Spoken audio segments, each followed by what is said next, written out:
खेसारी लाल के 3 टावर वाले बयान के बाद विनय बिहारी इंटरव्यू में सामने आए और उन्होंने नाम लिया काजल राघवानी का कि काजल राघवानी को खेसारी लाल जबरदस्ती शो के लिए ले जाते हैं।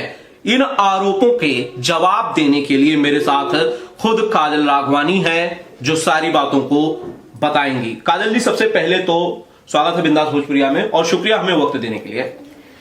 मेरी तरफ से भी बिंदास भोजपुरिया के सारे दर्शकों को प्रणाम। और बस समझ में नहीं आ रहा कि हो क्या रहा है, चल क्या रहा है। 2-3 दिनों से मैं देख रही हूँ। एक्चुअली ये न्यूज़ तो मैंने पूरा देखा भी नहीं था, बिकॉज मुझे ऐसा लगता है कि छोड़ो यार, क्या मतलब डेली का आता जाता रहता है। कल मैंने जो देखा कि मेरा नाम बीच में आ गया है एंड जो चीजें गलत है और ऐसा कुछ हुआ ही नहीं है, तो मुझे लगा कि नहीं, एक्चुअली बोलना जरूरी है इस बात को।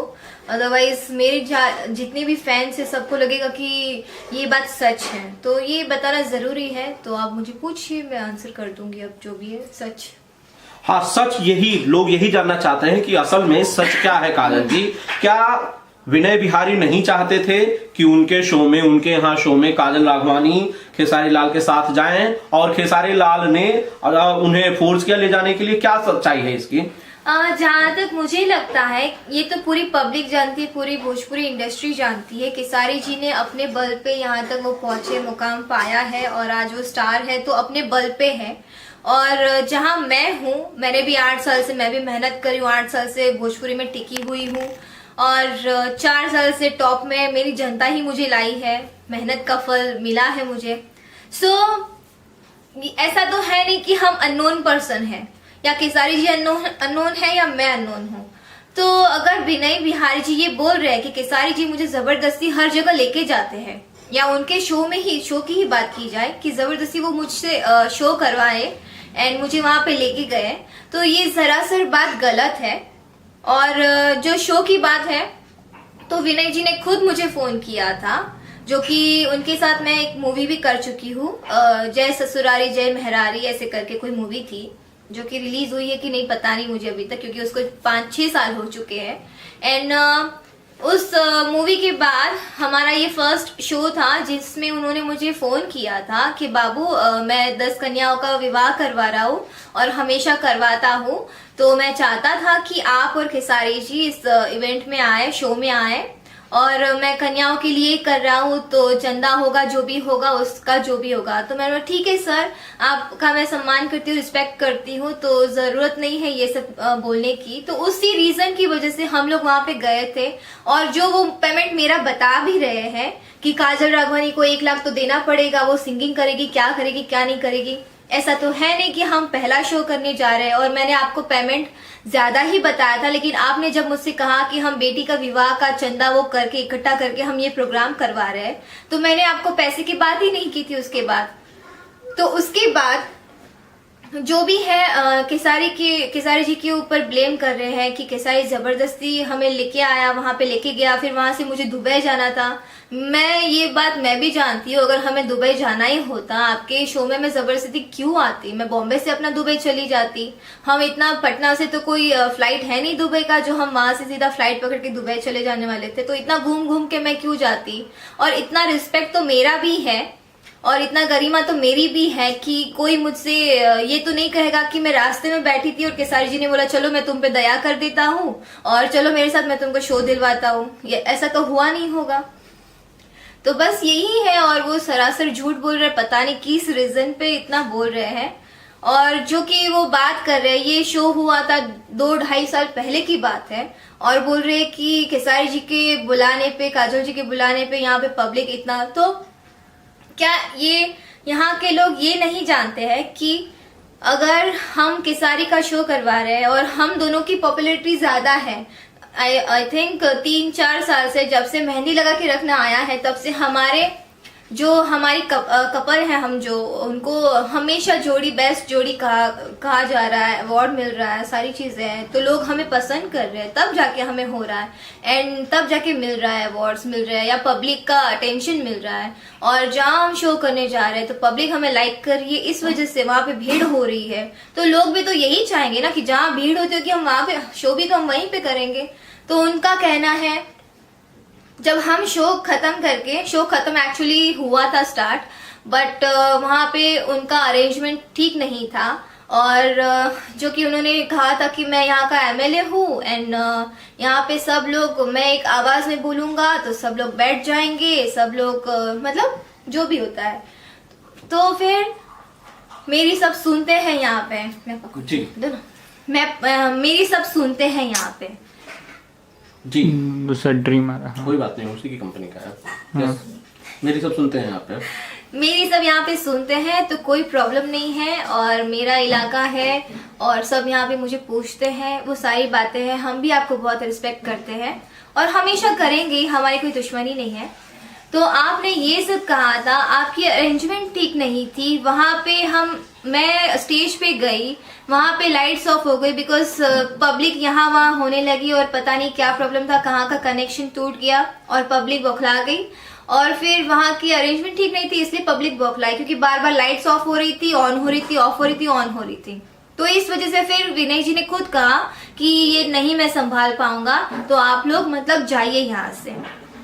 और खेसारी जी ने तो कभी ये नहीं कहा कि हमें सुबह तक उन्होंने ये करवाया।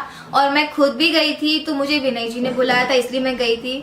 अदरवाइज और उनके कहने ये भी है कि मैं हमेशा जबरदस्ती जाती हूँ। मेरा एक्चुअली इंटरव्यू देने का मतलब यही था कि किसी के अंदर ये नहीं आना चाहिए कि खेसारी जी मुझे हमेशा लेके जाते हैं, जबरदस्ती लेके जाते हैं। हमें अगर शोज मिलते हैं, हम लोग शोज साथ में करते हैं, तो सामने वाला जब ऑफर करता है तब हम करते हैं। या फिर खेसारी जी तो आप भी देखे हैं कि मेरे बगैर कितने सारे शोज उनके होते हैं और मूवीज भी कितनी सारी बनती है। ऐसा नहीं है कि हम लोग साथ में ही हमेशा जुड़े रहते हैं। लोग पसंद करते हैं, पब्लिक पसंद करते हैं। किसी का बजट नहीं होता है, किसी का कुछ नहीं मिलता है, तो हम साथ में नहीं रहते हैं। बस यही इशू है, यही प्रॉब्लम है। तो मुझे बस एक ही चीज समझ में नहीं है कि उन्होंने मुझे इन्वॉल्व क्यों किया, ये जताना क्या चाहते हैं, किसको दिखाना चाहते हैं। जिसका भी आपका आपसी मैटर है, तो आप एक लड़की को क्यों यूज कर रहे हैं। मेरा भी कुछ मान सम्मान है। आपको अगर आप 10 कन्याओं के बारे में सोच रहे हैं, शादी करवा रहे हैं, सारी चीज कर रहे हैं, तो मैं भी एक कन्या ही हूँ। अगर हीरोइन हूँ इसका ये मतलब नहीं कि कोई सेल्फ रिस्पेक्ट ही नहीं है किसी का। मैं भी मेहनत करके आई हूँ, अपना घर परिवार चला रही हूँ, सारी चीज कर रही हूँ। तो ये कौन सा रीजन हुआ आप मुझे उसमें बीच में ऐड कर रहे हो? क्या बोलो अब? मैं दुख समझ सकता हूँ, मैं समझ सकता हूँ कि बेसिकली जब इस तरह की बातें कही गई तो बुरा लगना स्वाभाविक है। काजल, आपको क्या लगता है कि जब ये सारी बातें हुई हैं, जब से ये बात आई है, आपके फैंस के बीच में भी ये बात गई होगी, उन्होंने भी सुना होगा, क्या उन्हें बुरा नहीं लगा होगा? काजल राघवानी के जो चाहने वाले हैं, जो काजल राघवानी को देखते हैं, उन्हें तकलीफ नहीं होगी इन बातों से? क्योंकि काजल राघवानी को खुद तकलीफ जरूर हुई, मैं देख सकता हूँ। ऑफ कोर्स मुझे बहुत बुरा लगा है एंड इवन मेरे फैंस को भी हो रहा होगा, उनको भी फील हो रहा होगा। और बस ये अगर मैं आज इंटरव्यू दे रही हूँ तो इसी वजह से दे रही हूँ बिकॉज मुझे मेरे फैंस तक ये बात जाननी और पहुंचनी बहुत जरूरी है कि ये जो भी चीजें हो रही है झूठ है और ये इंसान ऐसा क्यों कर रहा है। अगर इनको इतना ही था तो ये 2.5 साल पहले क्यों नहीं आए जब हमने शो किया था? 2 साल हुआ या 2.5 साल हुआ? तो ये सारी चीजें उन्होंने तब क्यों नहीं की कि खेसारी लाल काजल राघवानी को जबरदस्ती यहाँ पे लेके आया? क्यों लेके आया? तो आप तब बोल देते सबको। और खेसारी लाल अगर जबरदस्ती कर भी रहा था तो फिर आपको शो में नहीं बुलाना चाहिए था कि नहीं हमें काजल नहीं चाहिए तो हम नहीं बुलाएंगे। तो आप दिनेश जी हो या पवन जी हो, रितेश हो, कल्लू हो या XYZ जो भी हो, आप उन लोग को बुला लेते। आप MLA हैं, आपको इतना मान सम्मान सारे सब लोग रिस्पेक्ट करते हैं, तो फिर आपको ये करना चाहिए था कि ठीक है भाई तुम मेरी बात नहीं मानते हो तो फिर मैं किसी और को बुला लूंगा। तो खेसारी जी तो मुझे नहीं लगता कि उस चीज में वो कुछ गलत बोले होंगे या कुछ किया होगा, मुझे नहीं लगता, आइडिया नहीं है किसी चीज का भी। बट ये चीजें तो हुई नहीं है। आपने मुझे खुद पर्सनली फोन किया था क्योंकि मैंने आपके साथ वर्क किया था, तो आपने कहा था कि आप दोनों की जोड़ी बहुत अच्छी है और मैं आप दोनों को लेके जाना चाहता हूँ और यहाँ की पब्लिक मांग कर रही है, तो इस वजह से हम लोग वहां पे आए थे। तो प्लीज आपसे मैं हाथ जोड़ के रिक्वेस्ट करूंगी कि गलत अफवाह ना फैलाएं और हमारा भी करियर जुड़ा है इस चीज में और बस रिक्वेस्ट कर रही हूँ कि प्लीज। काजल, क्या कभी ऐसा हुआ है कि इतने सालों के करियर में कभी काजल राघवानी को खेसारी लाल या किसी स्टार के रिकमेंडेशन की जरूरत पड़ी है जो इतनी फिल्में की, इतने अवार्ड्स जीते काजल राघवानी ने, अगर काजल राघवानी को किसी रिकमेंडेशन की कभी जरूरत पड़ी हो तो प्लीज हमारे दर्शकों को ये देख के बताएं कि सच क्या है। क्या काजल राघवानी रिकमेंडेशंस के भरोसे इन सीढ़ियों की सफलता की चढ़ी हैं? ये अगर सब लगता है इन लोगों को कि मैं यहाँ तक पहुंची हूँ तो किसी के रिकमेंड करने पे यहाँ तक आई हूँ, तो ये सरासर गलत है।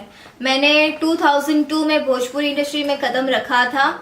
कुछ लोग हैं जिनको बिकॉज मैं जानती नहीं थी यहाँ पे, और जो मेरे फ्रेंड्स थे, ऑब्वियसली कोई भी स्टार्ट करता है तो उसका कोई मसीहा तो होता ही है, सिर्फ उसको रास्ता दिखाता है। लेकिन अगर मैंने कोई मूवीज करी है, कोई शोज किए हैं या डांस परफॉर्मेंस किया है, तो वो मसीहा मुझे नहीं दिखाया कि तुम्हें कैसे डांस करना है, कैसे एक्टिंग करना है, तुम कैसे वर्क करोगी, ये सब कोई सिखाता नहीं है। आज यहाँ तक 8 साल में अगर मैं वहां पे पहुंची हूँ यहाँ तक, तो मैंने खुद से मेहनत करी है, मैंने खुद अपने आप को इम्प्रोवाइज किया है, मैंने अपने डांस में इम्प्रोवाइज किया है, एक्टिंग में किया है, तब जाके आज फैन के दिलों में मैं बैठी हूँ और आज वो मुझे नंबर 1 पर रखते हैं, लाइक करते हैं।